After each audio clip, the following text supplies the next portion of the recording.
Evo.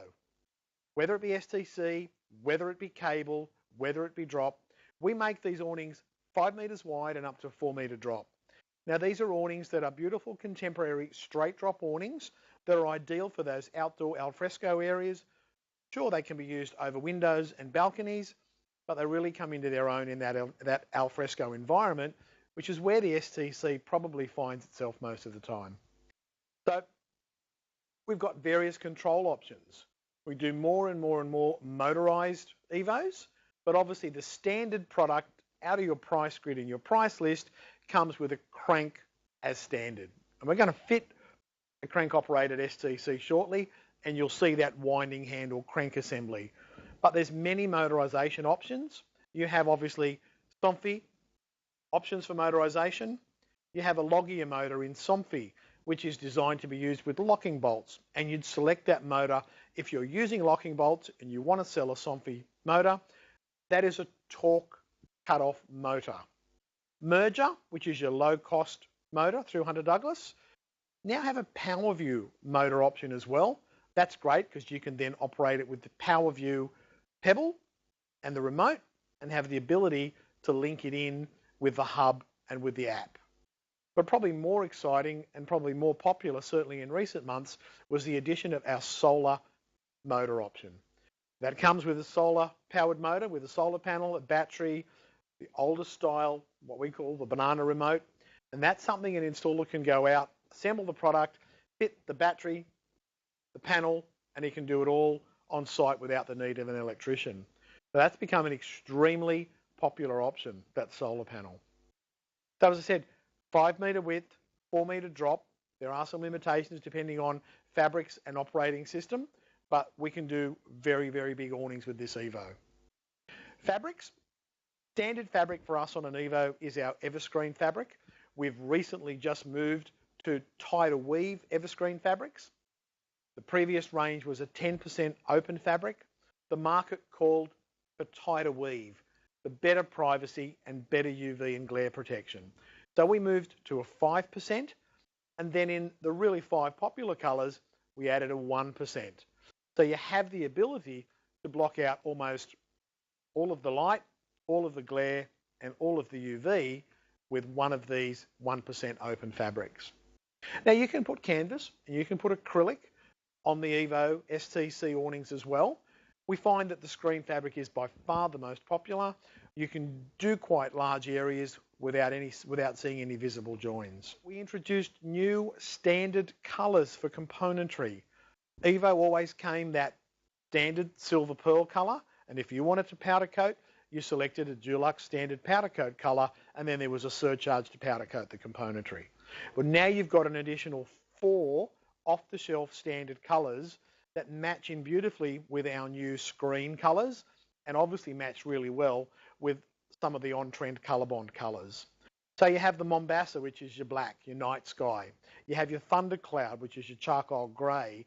And then you've got your Chardonnay and your lumber, which is your beige and your cream. Those are standard stocked items that don't incur any surcharge. And obviously it's a quicker turnaround time because we're not having to send out componentry to have it powder coated. So they're obviously available there. Now, there's a couple of headbox options as well. And normally with an STC, you will have a closed headbox. And I'm just going to grab a piece of each headbox because some people are often unsure what we mean by open and closed headbox. A closed headbox is profiled like that. Now this is the front part of the headbox. So a closed headbox obviously is closed at the front and closed underneath. Okay, and that's what we use as standard if you buy an STC in screen, canvas or acrylic. But if you're asking us to give you clear PVC and you want that in a headbox, we're going to say to you it needs to be in what we call an open headbox, which means the bottom part here is actually left open. Main reason for that is to give us some airflow because clear PVC tends to stick, tends to bunch up. With a bit of airflow, it travels a little bit better. As I said, we're always going to promote and recommend that you sell the screen product. Most of you do that. It's the right material to use on the Evo for lots of reasons. That is the open style head box. The other time where you might call up an open style head box was if you were doing a cable guided Evo and you want to reverse roll the fabric. Sometimes you need to do that because you're clearing something that's on the window and you want to mount the brackets back. So reverse rolling the fabric means it's going to come down closer to the front of the actual head box. The other time you get this is when you buy an Evo pivot arm, because the fabric comes off the roller and goes out at an angle. So obviously the closed head box would impede the fabric from being able to come out at that angle. One of the things that did change when we went to the new Evo STC with adjustable side channel was the channel dimensions are now a little bit bigger than they used to be. Key reason that that's come about is that we've made the new channel with the ability to fit in out of square circumstances. What we're going to fit behind me shortly is an Evo STC with adjustable side channel. We've purposely made our posts 10 millimeters out of square. We can now fit easily between those posts. We can actually be up to 20 millimeters out of square, and we can fit an Evo between those posts. So we're going to go through that. So the new channel dimensions, the channel width is 73 millimeters. Now, previously it was 67. So it is wider than it used to be. So sometimes when you're measuring out there, you need to be conscious that the channel is now wider. So if you want the edge of the inside edge of that channel to line up with the reveal of the opening, for instance, if you're fitting on face, you need to know that that channel is a little bit wider. Now, install options, obviously brackets in a head box, brackets only. You specify when you order whether you're face fit in reveal, whether you're face fit on face. Telling us those things on the order form help us configure the brackets correctly so that when the awning comes out to you, the brackets are right. You can just hold it up, mark where the head box is going, drill through those brackets, and it's done. Always have the option of taking the end cap off a head box, sliding the brackets out, and moving them to the location you want them to be. That could also mean, though, that you may have to adjust the angle of the crank, because we're going to fit the crank to the end bracket in the position that you've specified you're mounting. So yes, it's easily modified by your installer on site, but if you can tell us when you order it, we'll get it right and send it to you the correct way. Now, we supply spreader plates as well. When we fit an Evo awning, it's absolutely critical that your main fixings go through the bracket. This is not an awning that we can just put up by putting fixings through the head box. The brackets at the end of the head box that hold up the whole weight of the awning need to be your main fixing point. So your main screws must go through the bracket. If you've done that, you can also put other fixings along the back of the head box. You can usually just go through the head box if there's something substantial behind, or you can call up what's called a spreader plate, which is a large plate which slides into the back rail of the actual head box, and you can screw through that for added security in fixing. Now, we've also got this video that we'll run for you the video later in the session about installing this product. It's now on Alfie. It's also on the dealer portal, and the SkillTech manual has also been updated for the installation of the Evo STC adjustable side channel. When you receive your Evo awning, obviously it's going to be, let's presume it's in a head box. An Evo STC generally is going to come in a head box, and I would recommend that you sell and buy the Evo STC with a head box. So you're going to unpack it. You're going to remove the roller tube and the fabric, and you're going to have your head box. Now, we've pre-installed our head box here.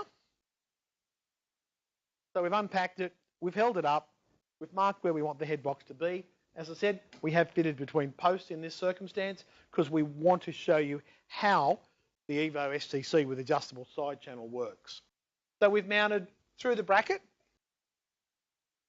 on both ends, and we've side fitted this head box in between posts.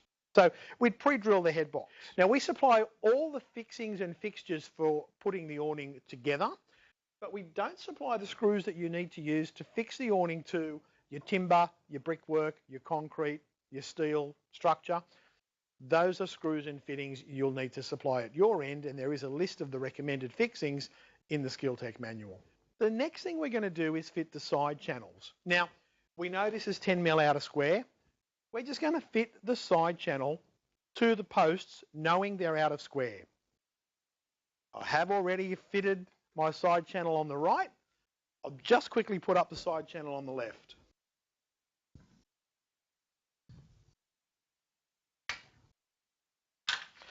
So I'm going to remove the floating guide, put that to the side, and you have your channel. Now the channel comes with a bottom cap and a top cap. Before I put that channel up, I'm just going to point out the top cap. Now, this top cap has a slide in it, which will help us align the floating guide. Okay? We have some adjustment there to hold the fabric and keep it taut. As we go through the process, you'll see why that's an important feature for us. These top caps are universal, left and right. If I'm fitting this on the left, I'm going to cut the back round plug off, leaving me one round plug here, which will actually locate into the bracket. There's a locator hole there. So there's two things that help us get the side channel in the right position, located to the head box. The other thing we have here is we have two little wings on here. Now, depending on what side you use this bracket on, one of those wings will line up with a notch in the back of the head box. So again, we're going to leave the back one on and we're going to cut the front one off. If you don't cut the front one off, you'll have trouble getting to that little bolt there to tighten up our aligner. Now we've already done that in this instance here. We know it's the left-hand channel. We've cut one of our lugs off and we've cut the front tab off. I only need the back wing and the front lug. So we're just going to sit that up in there. Bev, I don't know whether we've zoomed into that, but we can. I think you probably have. So we're lining up the lug and the lip on the back channel. Now, for my exercise here, I might need you to come and hold that for me, Trev, if you can. Just hold that channel for me. I'm only going to put one fixing screw in.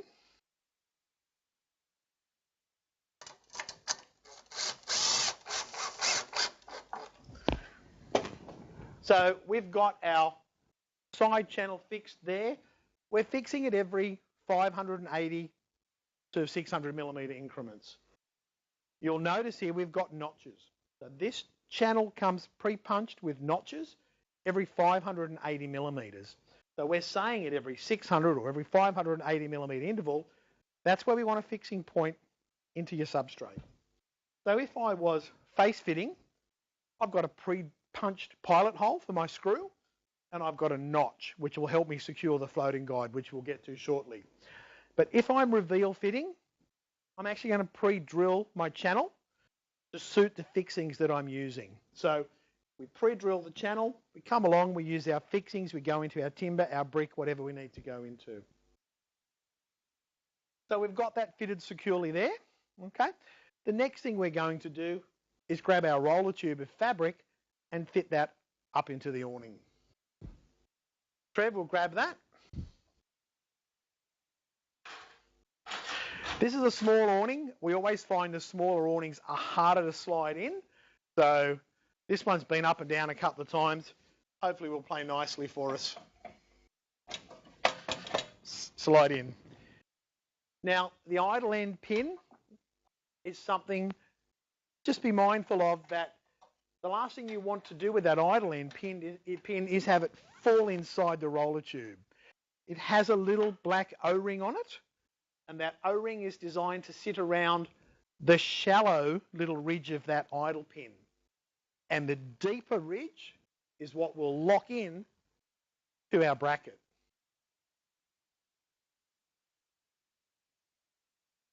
slide that up, pop that in. Very importantly, the R-clip. Now this is a security clip to make sure that awning cannot fall out, it can't come out. So that has to go in.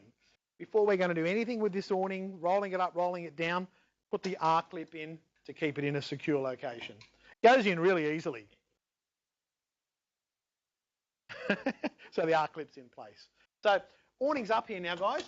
Awning's up, R-clip's in place. Let's just make sure we've got the fabric, obviously, sitting within the groove in the top cap. Just pop it in like that and make sure it's sitting within that groove there. So that's up, it's secure, side channel fixed. We know the side channel's out of square. We're going to get it squared up with our floating guide. So our floating guide, which is this fella here, the black floating guide.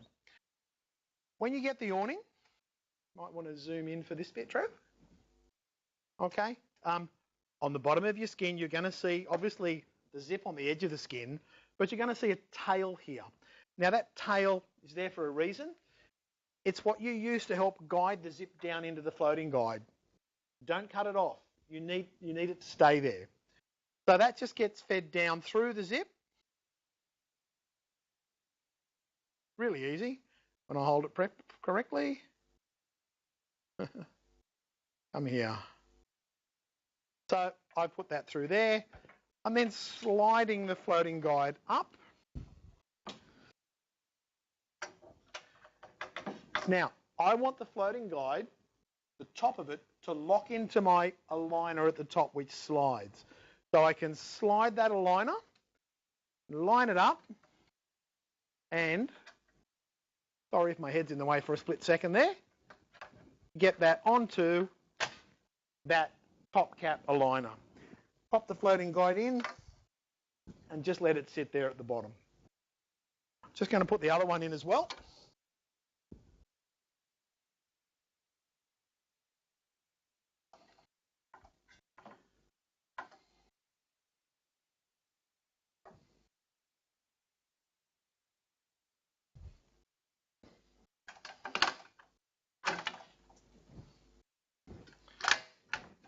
Okay, so I've got that one there. Okay. At that point there, I've got the awning up, I've got the zip started to be fed into the actual floating guide. I would grab the crank handle, or with your remote if it's motorised. You want to cycle that awning down and up twice. You want to cycle it down and up twice. So, down, up, down, and up. So let's just presume I've done that all the way down, all the way up twice. The very next thing you're going to do is, I want to put a bit of tension here at the top, hold the top of my floating guide. Now, running it up and down a couple of times, just make sure the fabric's in the correct position on the roller tube. Actually gets the floating guide to be in the right position as well, and the fabric would then be sitting squarely. So, with a 7mm open end spanner, I'm going to put a little bit of pressure, just hold that there like that. I'm actually going to nip up that little 7mm head bolt on the top of that aligner link. So it's holding the fabric. Then I'm going to go across to the other side and I'm going to do the same thing. Lost a bit of camera focus there, Trev. Not sure whether there's something we can do to reset that. Just give us a second, guys. I think, there we go. Camera had trouble focusing. I might have moved too fast, which doesn't happen very often. So we've put a bit of side tension at the top. We've put a bit of side tension at the top on the other side. The next thing we would do is we actually want to secure the floating guide at the bottom. So we would actually run the awning all the way down.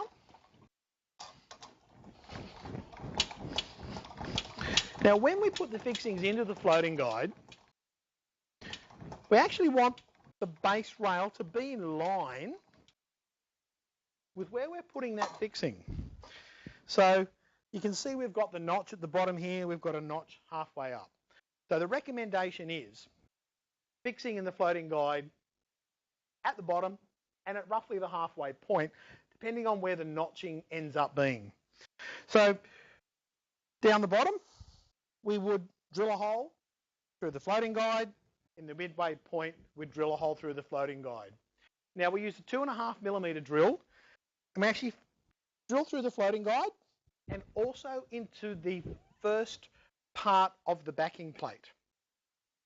But we don't want to drill too far through, because if this is fitted in reveal, in the instance where you might be fitting it like it is here, you don't want to see a hole in the back of the channel in that reveal situation. So we do start at the bottom, and then we bring one up to the middle. So I'm going to fit the one in the middle.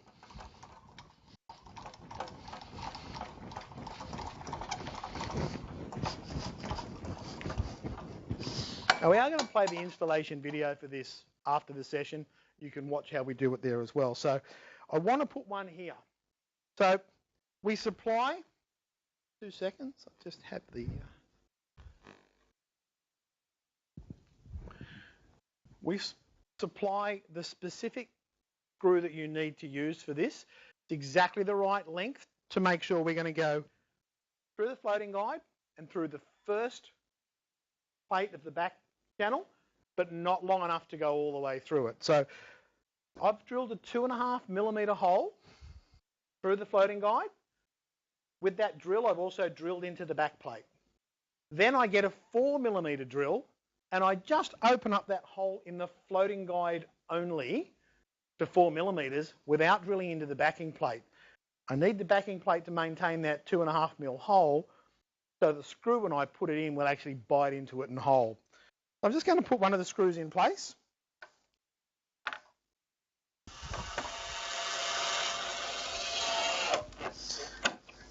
Now, yes, we've actually fitted this awning before. We've done this before, so you didn't see me drill the holes. They were already there. But this is now holding the floating guide in that position. I'd then go across and do the one directly opposite that one on the other side. So I'm adding a little bit of tension each way. Now, because the floating guides should be sitting roughly where it needs to sit, I just held that and put a little bit of tension on it. This is a small awning. On a bigger awning, you can play and adjust the tension that you put on the awning. What I recommend, you've got the notch here that you're using to access the floating guide. The first hole that you drill through the floating guide in the back channel should either be at the bottom or at the top of that notch. That way, if it's not exactly in the right position, you've got plenty of room in that opening there to drill another hole. So don't just put it straight in the middle. This all gets covered anyway when we put the cover plate on. So what we've done there, we've now got side channels up, floating guide in place. We're just going to presume we fitted all of the screws in to give us that tautness in the fabric that we're looking for.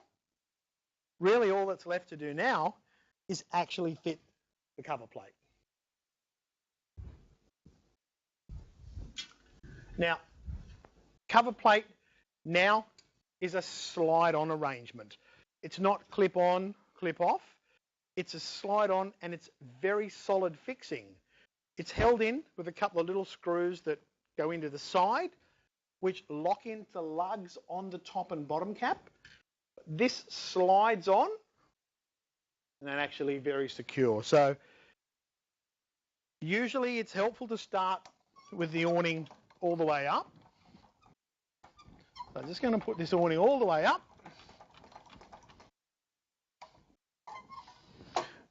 What angle camera, Trev, you want me to stand this side for here? I'm just going to slide on the side channel. So you can see there, I'm just starting to point it in. Make sure the top cap goes into it. Because I've done this 100 times and now it decides not to play nicely. There we go. It's in there.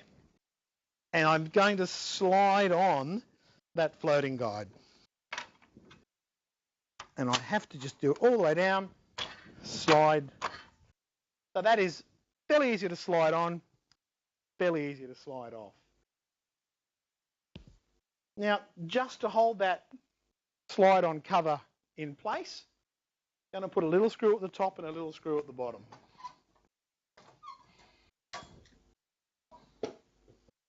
pick up the right drill, and you can see I'm just going to put a little screw through the side,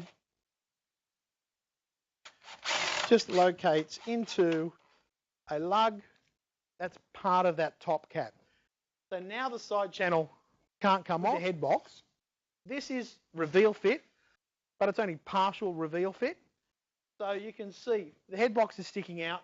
I can actually access the front, or the final front side fixing screw on the head box. So I can put this head box cover on, put in my last screw, and that head box is secure. If I couldn't do that, if this head box was fully in a recess or a reveal scenario, there are prefabricated lugs that are part of the end cap. We'll supply you the screws, little self-drilling screws, that you would need to come through the bottom of the head box with and locate and lock them off, depending on whether you're using the open head box or the closed head box. As I said, you're going to use the closed head box in most circumstances. So we'll quickly put this up.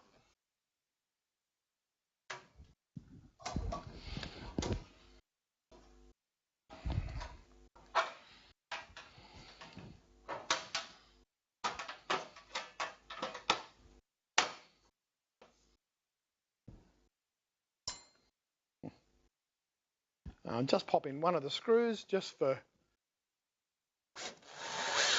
So I've put in the end mount screws. I can do the one on the other side. And that's our Evo STC adjustable side channel with head box fully installed. We're going to share a video with you now, and you can watch that. Evo STC, installation of adjustable side channel. The principal feature and benefit of the adjustable side channel is its ability to install in out-of-square situations.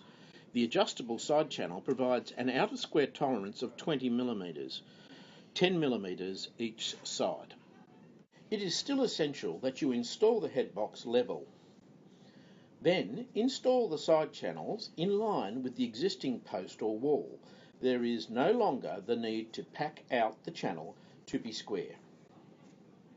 Cycle the skin down and up 2 times so that the floating guide finds its true position. Leaving the skin in the down position, adjust the top alignment cap. This keeps the floating guide at the top in the correct position as determined when the skin was run down and up. Tighten to secure in the desired position. The channel is pre-punched with notches at 580 mm intervals to enable the floating guide to be secured. Hold the floating guide under tension and drill through the floating guide and into the first surface of the channel. Do not drill right through the channel. 30 mm screws are provided to secure the floating guide to the channel. We recommend a 4 mm clearance hole be drilled through the floating guide. It is recommended that the first securing of the floating guide be done at the notching closest to the midway point of the channel. Additional securing points can be used if required. Securing the floating guide prevents excessive movement of the skin and provides a superior finish. The channel cover for the Evo STC with adjustable side channels slides into position as shown. Slide it into position from the top and work down. Secure the channel cover by inserting a screw top and bottom as shown. This will prevent the cover from dislodging in windy conditions. The removal of the channel cover is simply a reversal of the install process. Couple of things. The video that you've just seen there was made prior to, I guess, one of our other recommendations coming into play. What you saw on the video was, pop a fixing through the floating guide halfway down, and often that will be all you need to do. We actually do now recommend you put one at the bottom and at least one in the middle. You can put others, and you can put one at every 580mm notch increment if you want, but bottom and middle is now recommended. The top's held in place by that aligner link when you tighten it up. So that won't always need to have that. Also, when Mike, our installer there, was installing that slide-on front cover, he had it with the awning in the down position. I like to do it with the awning in the up position. It really works either way. It'll actually slide on in virtually any position. Now, we have had a comment or question come through. What will cause the Evo to, I guess, bind up and not actually fall down or actually come down easily, or just of its own accord under gravity? A couple of things, I guess, could be weighing in or could be affecting that. We know that our Evo base rail is nice and heavy, but with awnings under 2 meters in width, bottom weight is absolutely strongly recommended. And really, with any Evo, bottom weight could go in all of them, because the heavier that bottom bar is, the better the product will operate. The componentry, the crank, the motors can certainly lift the weight of a fully weighted bottom rail. Perhaps if it's windy, obviously, as well, it won't just fall easily under its own weight. So sometimes in windy circumstances, whether it's motorised or crank, you just can't get it to drop smoothly on its own. Obviously, silicone spray lubricating the floating guide can often help. All of those things haven't worked. Perhaps there's an inconsistency in the floating guide. My recommendation would be that you called up and ordered some replacement floating guides. I can't think of any other recommendations or suggestions there with that. Trevor can't think of any either. If you are still experiencing problems at that point, Trevor and I are happy to hear about it and take it up with the product management guys. That's the end of the session, guys. Video's there. It's on Alfie. I'm also going to recommend you check Alfie out again if you haven't done it recently. Not a PowerView motorised session at the moment, but you'll find all the PowerView videos have now been laid out in a menu system. So they're easier to find, easier to locate, and easier to access. So encourage you to look at that Alfie mobile website, alfie.hunterdouglas.com.au. Look it up, get it set up as a shortcut on your phone or your iPad, and you can obviously get all the information there that you need to for these products. All right, guys, that's a wrap. Thanks for your attendance, and we'll see you in the next session.